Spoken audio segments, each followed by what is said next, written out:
अगर आपको शेयर्स खरीदने हैं तो you have to put your money from your bank account to demat account and you can start investing. जो mutual fund है वो डाइवर्सिफिकेशन, एलोकेशन, सब चीज़ों का ध्यान रखता है, एसेट एलोकेशन का भी ध्यान रखेगा। और जो फंड मैनेजर होते हैं they are well aware about the market. Normal practice क्या है कि जो अकाउंट ओपनिंग होती है आज के डेट में वो free of cost, but annual maintenance charges के नाम पे कंपनीज चार्ज करती हैं, क्योंकि डीमैट अकाउंट मेंटेन करने का एक खर्चा सेबी को जाता है।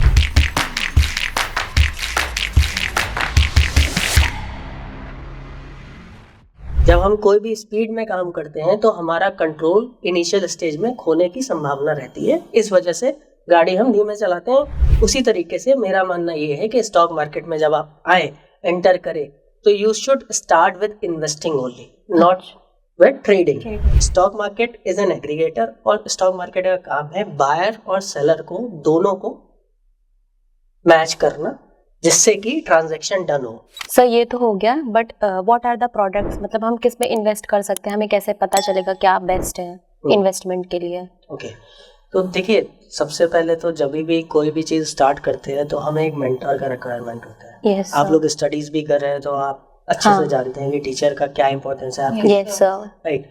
तो हमेशा कोई भी चीज़ स्टार्ट करने के लिए एक मेंटर का रिक्वायरमेंट है।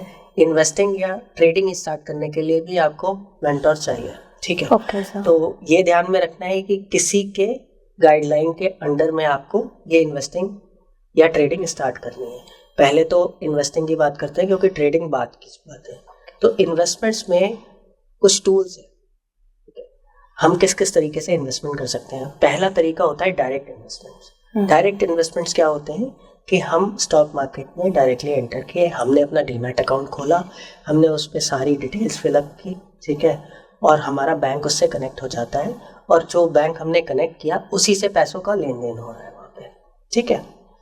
अगर आपको शेयर्स खरीदने हैं तो you have to put your money from your bank account to demat account and you can start investing, right.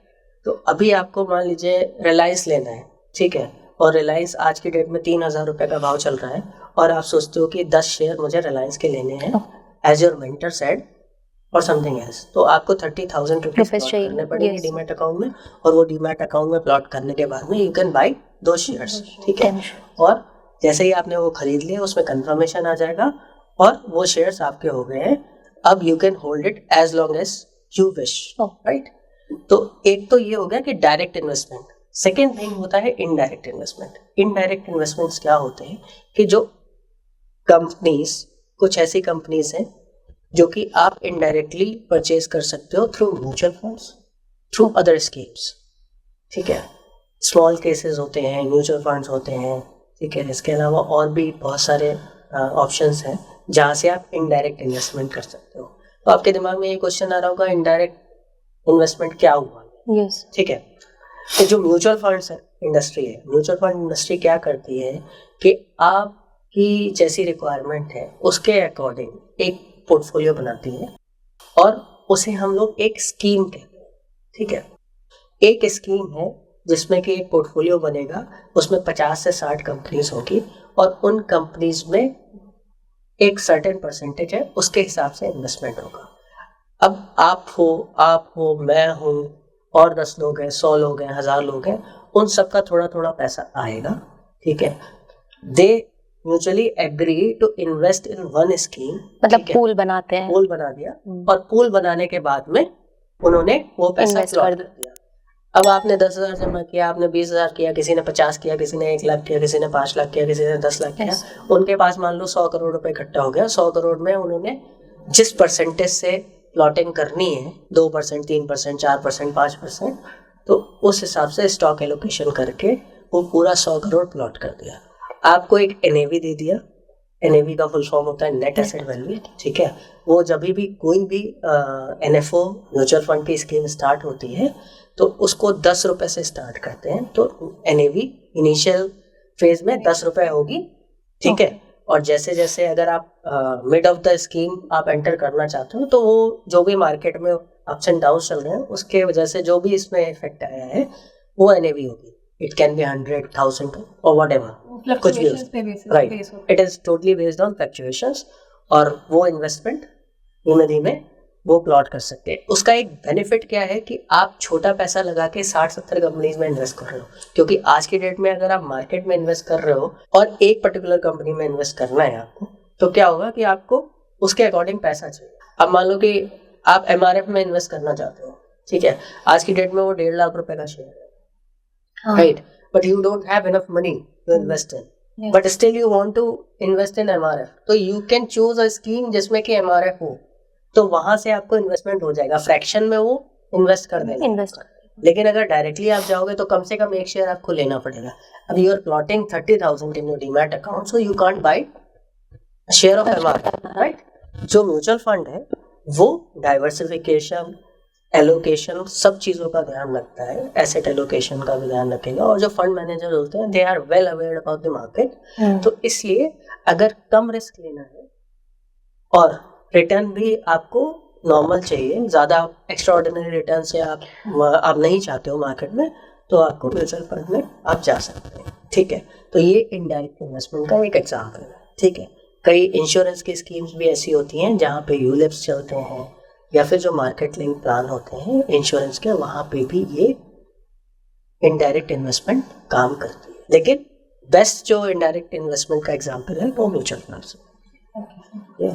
तो जैसे कि आप अभी इन्वेस्टिंग का बता रहे थे कि मतलब उसके लिए डीमैट अकाउंट होना ज़रूरी है, हम जानना चाहते थे कि मतलब डीमैट अकाउंट और ट्रेडिंग अकाउंट मतलब डिफरेंस क्या होता है इसके बीच में। ओके, तो सबसे पहले तो मैं आपको ये बताता हूँ कि आप लोगों का बैंक अकाउंट खुला होगा, ठीक है। बैंक अकाउंट का काम क्या होता है? हमारे वैसे रहते हैं, उसमें सारे ट्रांजैक्शंस रहता है, राइट। तो जो भी मनी रिलेटेड ट्रांजैक्शंस है वो आप बैंक अकाउंट से कर सकते हैं, ठीक है। उसी तरीके से डीमैट अकाउंट क्या होता है?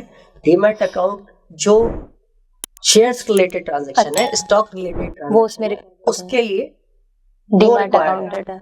आज की डेट में पहले क्या होता था कि एक फिजिकल शेयर सर्टिफिकेट्स चलते थे, अगर आपने कभी देखा हो या मैं आपको कभी दिखाऊंगा, ठीक है।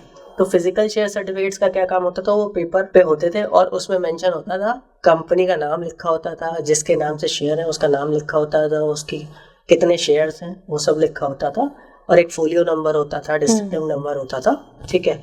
उससे ये आइडेंटिफिकेशन होता था कि ये he is a share holder of a company, right. तो अभी क्या हुआ कि जब इलेक्ट्रॉनिक दौर आया, फास्ट फॉरवर्ड इकोनॉमी है और सारी चीज़ें डिजिटल है, ठीक है, तो उस केस में 2000 के आसपास, सन 2000 के आसपास क्या हुआ कि उन सारे फिजिकल शेयर्स को डीमैट कराने का कार्यक्रम शुरू हो गया और सब डीमैटलाइजेशन की तरफ भागे। आज की डेट में 95% मैं ये कह सकता हूँ कि लोगों के शेयर डीमैट में हैं। अभी भी कुछ 5-1% लोग ऐसे हैं जो कि मिसिंग हैं या फिर कहीं बाहर रहते हैं, उनकी वजह से उनके शेयर्स डीमैट नहीं हो पाए, वरना सभी लगभग डीमैट है और डीमैट में ही काम कर रहे हैं, ठीक है। तो डीमैट अकाउंट इज व्हाट, जहाँ से आप अपने शेयर्स का ट्रांजैक्शन कर सकते हैं। ट्रांजैक्शन मतलब कि अगर आप खरीदोगे किसी से तो वो शेयर्स आपके डीमैट में आएंगे और अगर आप बेचोगे किसी को तो वो शेयर्स निकल जाएंगे। Basically buying and selling of shares का रिकॉर्ड मेंटेन होता है डीमैट अकाउंट में, राइट। तो वहाँ पे ही आपको होल्डिंग दिखाई पड़ता है कि आपके पास में कितने शेयर्स हैं, ठीक है। तो demat account is clear. Now second thing is trading account. Trading account is what, कि जहाँ पे हमारा एक्सचेंजेस में रजिस्ट्रेशन होता है और वहाँ से हम ट्रेड कर सकते हैं शेयर्स का, ठीक है। तो ट्रेडिंग अकाउंट क्या करता है कि पैसे का लेन देन करता है और जो ट्रांजैक्शन एग्जीक्यूट हो रहा है उसका ट्रांजैक्शन करता है। तो आपका एक लेजर बन जाता है कि मान लीजिए आपने 1 लाख रुपए डाला, 20,000 के शेयर आज खरीदे तो आपका 80,000 रुपए का क्रेडिट है। कल आपने 70,000 के और खरीद लिए तो आपका 10,000 का क्रेडिट बचा, ठीक है। अब फिर आपने उसके बाद में 80,000 के शेयर बेच दिए तो आपका क्रेडिट बढ़ के 10,000 से 90,000 हो गया। तो ये ट्रेडिंग अकाउंट का काम है जहाँ पे पूरे ट्रांजैक्शंस की एंट्री हो रही है और जहाँ से आप अकाउंटिंग कर सकते हैं, प्रॉफिट एंड लॉस देख सकते हैं, साल भर में आपने क्या खोया क्या पाया, ठीक है। वो डीमैट अकाउंट नहीं करता है। जब ये दोनों अकाउंट किसी भी ब्रोकर के साथ में या किसी भी बैंक के साथ में आप खोलते हैं, then only you are capable to do trades. आप जैसे डीमैट अकाउंट का बात कर रहे हैं, तो उस अकाउंट खुलवाने के लिए क्या क्राइटेरिया है, मतलब क्या क्या डॉक्यूमेंट्स रिक्वायर्ड होते हैं? ओके, तो देखिए डीमैट अकाउंट कोई भी इंसान अगर इंडियन है तो वो खोल सकता है, ठीक है। बच्चे का भी डीमैट अकाउंट खुल जाता है, लेकिन जो बेसिक रिक्वायरमेंट है मैं आपको वो बता देता हूँ। सबसे पहले तो जो एंट्री एज है वो 18 साल, के ऊपर Okay. Demat account plus trading account खोलने के लिए आपको 18 साल का होना जरूरी है, ठीक है। आपका पैन कार्ड होना जरूरी है, आपके पास आधार कार्ड होना जरूरी है, आपका बैंक अकाउंट होना जरूरी है, ठीक है। आधार और पैन लिंक्ड होना चाहिए। हाँ बिल्कुल, पैन और आधार लिंक भी होना चाहिए, ओके। ठीक है। तो पैन, आधार, बैंक, ये 3 चीजें आपको रिक्वायर्ड होती हैं और आप 18 साल के ऊपर हैं तो आप डीमैट प्लस ट्रेडिंग अकाउंट खोल सकते हैं, ठीक है। इसके अलावा कुछ एडिशनल डॉक्यूमेंट्स लगते हैं, जैसे कि आपका ईमेल आईडी और फोन नंबर भी होना मैंडेटरी है, ठीक है। एक और चीज मैंडेटरी है, नॉमिनी। नॉमिनी का पैन कार्ड होना मैंडेटरी है।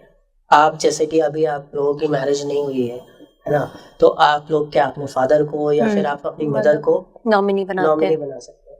लेकिन कई केसेस में ऐसा होता है कि मदर के पास में पैन कार्ड ही नहीं है, क्योंकि उनके पास इनकम ही नहीं है, तो उन्होंने कभी बनाया ही नहीं। उस केस में आपको फादर को ही बनाना पड़ेगा। जिसका पैन कार्ड अवेलेबल है वही नॉमिनी बन सकता है।